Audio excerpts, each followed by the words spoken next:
If you can't focus, maybe it's not your phone, maybe it's your purpose. That sounds big, but stay with me. What feels like a slow leak in your attention might be a deeper misalignment. Edgar Cayce, the early 20th century seer, often called the sleeping prophet, offered an image for this: souls choosing lives and then, under the density of ordinary living, forgetting why they came. According to Cayce, that forgetting looks very much like the scattered attention so many of us live with today. I want to walk you through that idea, not as an absolute doctrine, but as a powerful metaphor and practical map, and then give you a clear, time-tested toolkit to restore focus, purpose, and daily momentum. First, a 2-minute practice you can do right now to anchor yourself. Close your eyes if you feel safe doing so, or simply soften your gaze. Breathe in for 4 counts, hold 1, breathe out for 6. Repeat twice. On the next in-breath, name a single, small intention for the next hour. One clear word. Finish. Listen. Write. Walk. On the out-breath, imagine a tiny circle of light at your chest. See it expand to just about the size of your hand. Keep breathing normally. When you reach the end of 2 minutes, open your eyes. That short ritual is both a modern attention reset and a translation of one of Cayce's images, a small circle of light as a focused hub of will.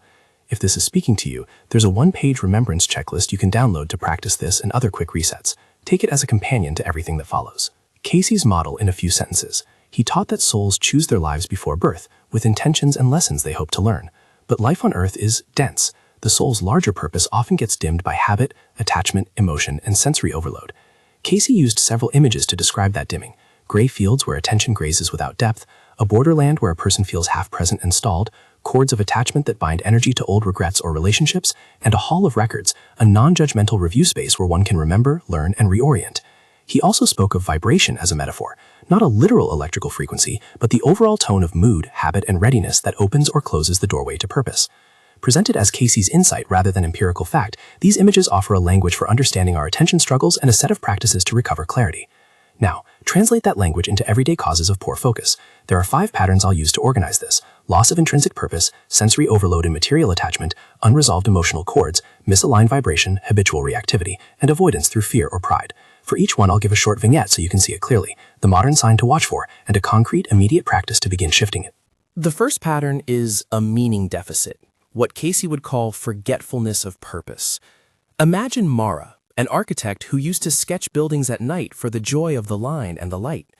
Over years, she's tuned her creative energy mostly toward pleasing clients and chasing recognition. Her days are full, but she finishes projects with a sense of flatness. The symptom is familiar. You do a lot, but none of it feels connected to a deeper why. Modern signs include drifting between tasks without a thread, waking up with no guiding intention, and finishing the day with a kind of restless exhaustion that no amount of productivity apps fixes. The immediate practice here is purpose microsetting. Pick one tiny, meaningful intention for the day, or even for the next hour, and treat it like a lamp you carry. The 2-minute ritual you did earlier is one version. Another is to write a single sentence before bed, naming the small way you want to show up tomorrow. Cayce's metaphor helps us see this. When the soul forgets, the inner map fades. The remedy is remembrance through intentional ritual. The second pattern is sensory overload and material attachment. Picture Jordan, who scrolls through feeds during coffee, while eating, while waiting for meetings. The mind fragments into 1,000 small invitations, each weighted by a little promise. Distraction disguised as connection. Cayce spoke of the gray fields, places where attention grazes without depth. In modern life, those gray fields look like endless notifications, perpetual consumption, and the belief that satisfaction will arrive in the next click or purchase. Signs include frequent checking, a nagging sense of never being caught up, and a craving for novelty even when basic needs are met. Practical fixes combine Caycean imagery and modern attention science. Schedule a digital hygiene sprint, 20 to 30 focused minutes to triage notifications, remove non-essential apps, and set boundaries. Pair that with a symbolic act. Each time you mute a social app, imagine cutting a small cord of distraction.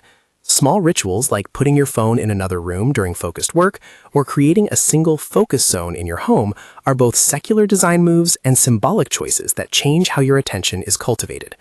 The third pattern is unresolved emotional cords, attachments to people, memories, or roles that tug at attention. Think of Aisha, who keeps replaying a conversation with her sibling that went wrong 3 years ago. The replay pulls attention into the past so effectively, she struggles to be present in the present.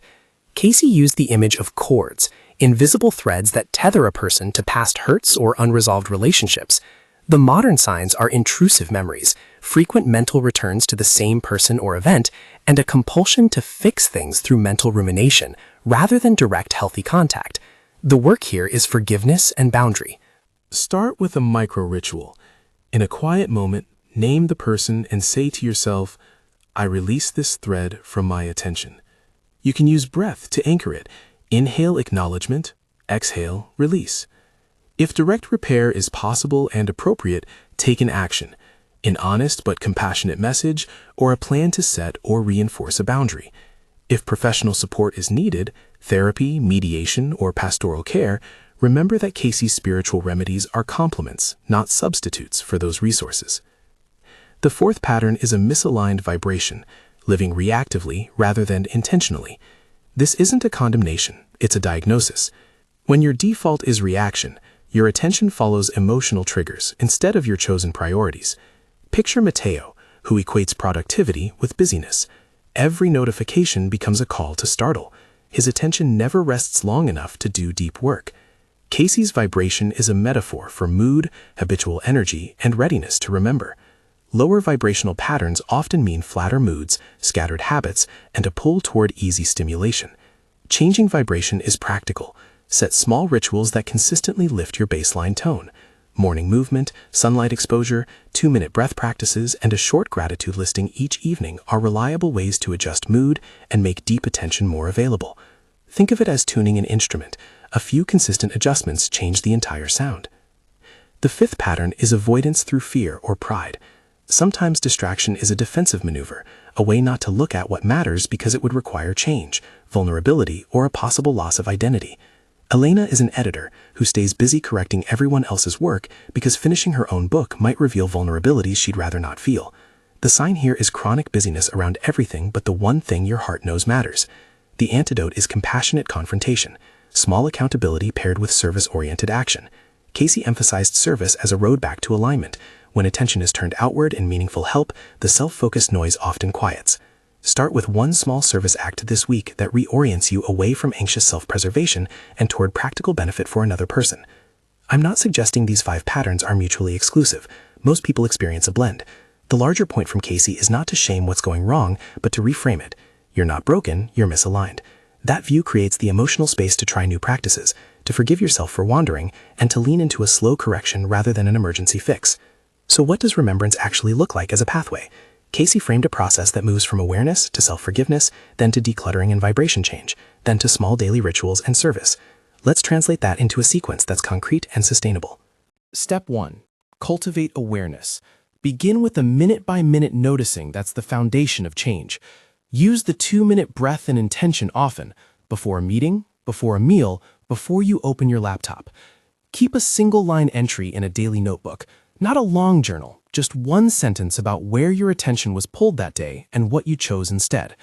This builds a habit of noticing, which is the raw material of remembrance. Step 2. Practice self-forgiveness. Cayce makes clear that remembrance isn't about shame. The Hall of Records he described is non-judgmental. It's a place to see patterns, not to condemn. Create a forgiveness micro-ritual. Name one mistake or regret, say aloud or in silence, I forgive myself for what I could not see then, and breathe. Repeat this for 3 different items over a week. Notice how forgiveness releases energy previously held in resentment or avoidance. Step 3. Declutter your field. Design your environment to support attention. Do a 20-30-minute digital hygiene sprint once a week. Put visual and instrumental anchors where you want focus to live. A single card on your desk that reads your intention. A plant, one tangible reminder of the work you care about. Consider a focus zone where devices go into airplane mode. Each act of decluttering is a symbolic cutting of cords to distractions. Step 4. Change the vibration through short daily practices. Start your day with movement and light whenever possible, a 2-minute breath ritual, and a 1-sentence intention. Use the Pomodoro method for focused work blocks, but pair it with a short spiritual practice. Before each Pomodoro set, close your eyes briefly and visualize a circle of light over your work. Cayce's circle metaphor becomes a practical anchor for attention. It's simple, portable, and profoundly stabilizing when practiced consistently. Step 5. Ritual and service. Introduce weekly rituals that remind you of larger purpose. The heart of Cayce's remedy is remembrance through ritual and service. Create a small ritual of giving. Mentor an hour a week, respond to someone's need, or volunteer one small action that places your attention on another's well-being. Service shifts identity from person who must be perfect to person who can help, and this outward shift often restores inward clarity. Step 6. Alignment with purpose through the Hall of Records practice. Here's the substantive reflective tool I promised, a weekly guided life review you can do for about 10 to 12 minutes. You don't need to adopt any metaphysical claims. Think of it as a neutral reorientation practice. Sit quietly and list the 3 decisions from the past year that felt the most consequential, not to relive them, but to ask, what was the intention underneath? What did I learn? What small change would bring future choices closer to that learning? Cayce described the Hall of Records as a place of learning and reclamation, not condemnation. Use this practice to gather thread-like intentions into a meaningful tapestry.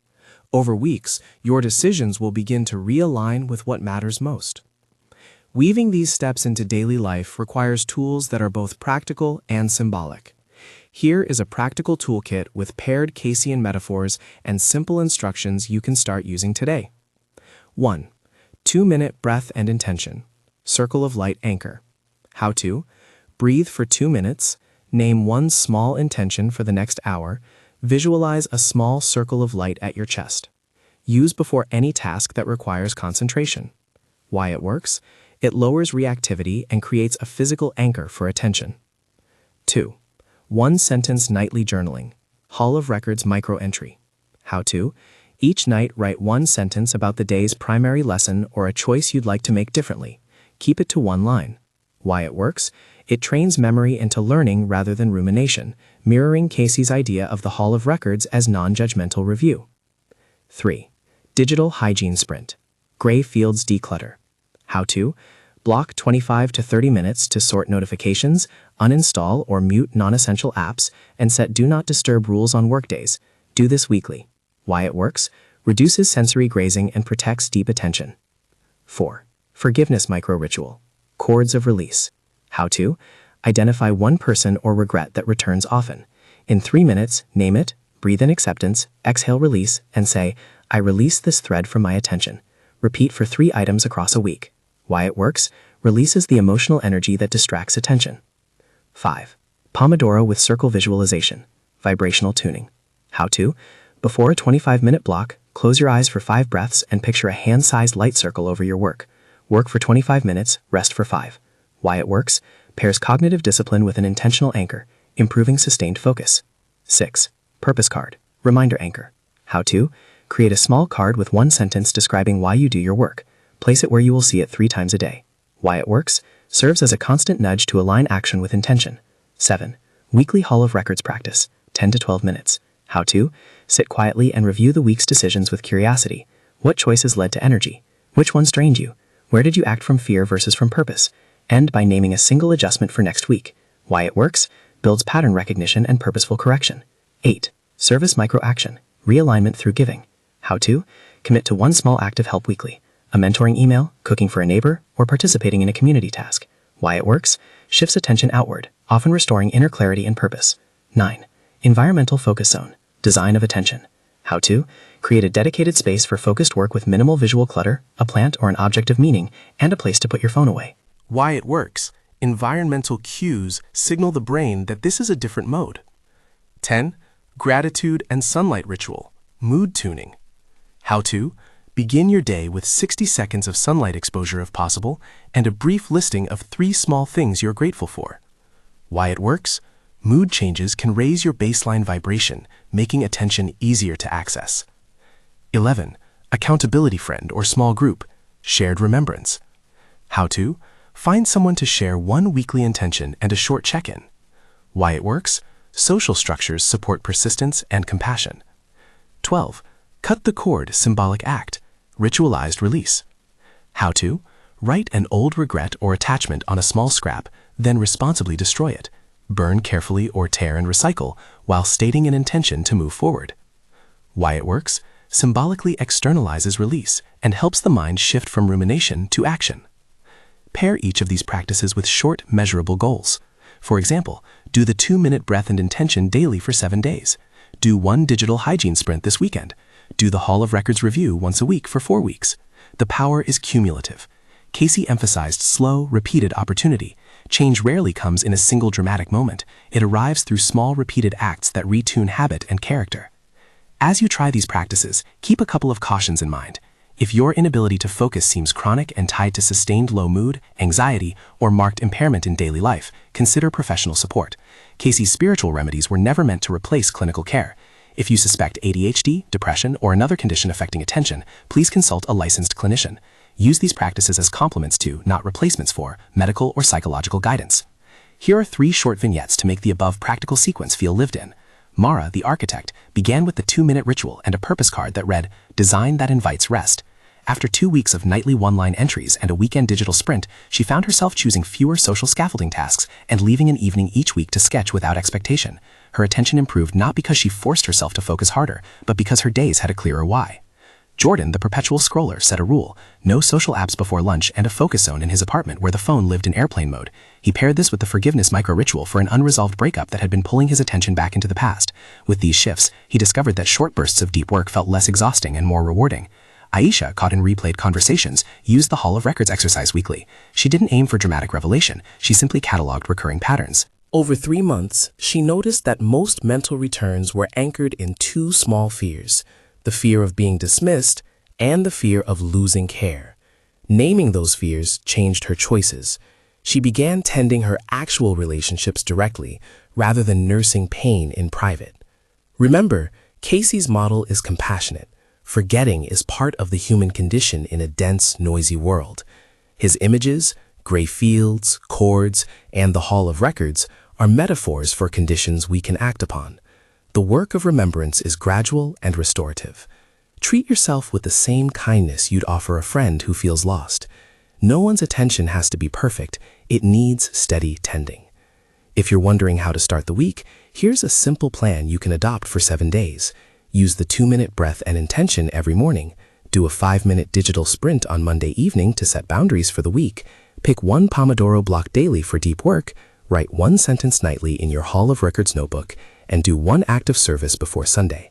Track these as checkboxes rather than moral tests. They're experiments, not judgments.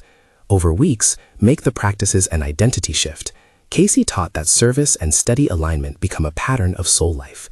In practical terms, habit changes compound. Small rituals adjust your baseline, and after enough repetitions, your reactions will start to change. The key is not heroic effort, but consistent, compassionate repetition.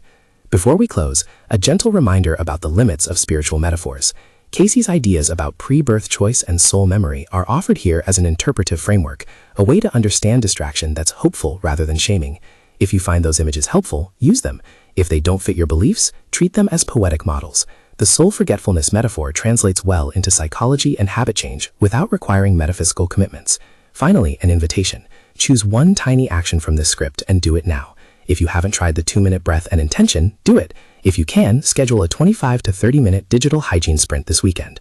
Or, if something in the Hall of Records practice called to you, plan 10 minutes next Sunday to reflect on the last month's decisions. Small, clear actions are the engine of renewal.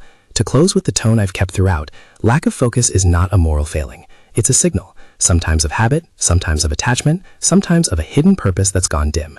Cayce's compassion was consistent. Souls are given repeated opportunities to remember. No one is lost. Your attention can be tenderly retrained. With awareness, forgiveness, small design choices, brief rituals, and acts of service, your focus will begin to feel like a friend again rather than an elusive commodity. If this message landed with you, subscribe for guided practices and try the 5-minute guided remembrance exercise we've prepared to help you get started. You don't need a perfect past to become present now. You're learning. You're not lost.